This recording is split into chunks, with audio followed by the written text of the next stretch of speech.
কাউনিয়াবাসী, আপনারা জানেন ইতিমধ্যেই বিএনপি ওপেনে হাবুটের পক্ষে অবস্থান নিয়েছে, কিন্তু গোপনে তারা ন্যায়ের কার্যক্রম চালিয়ে যাচ্ছে।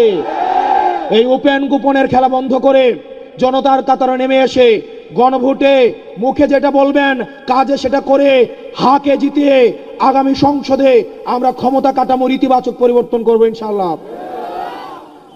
আমরা দেখেছি ওপেনে জনাব তারেক জিয়া হাবুটের পক্ষে অবস্থান নিয়েছে, নাহিদ ইসলাম হাবুটের পক্ষে অবস্থান নিয়েছে, ডক্টর শফিকুর রহমান হাবুটের পক্ষে অবস্থান নিয়েছে এবং বাংলাদেশের ফেসিবাদ বিরোধী রাজনৈতিক দলগুলো হাবুটের পক্ষে অবস্থান নিয়েছে।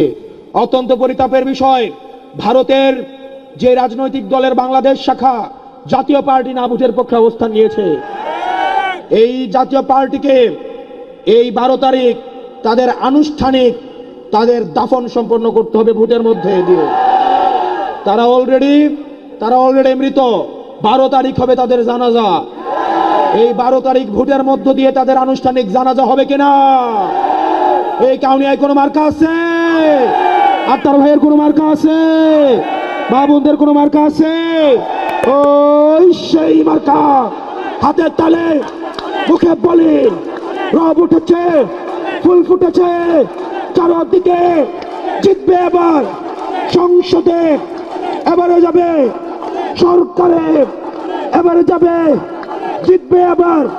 মায়া বলে বোনের মুখে, বাবার চোখে, মায়ের চোখে, জিতবে এবার সংসদে।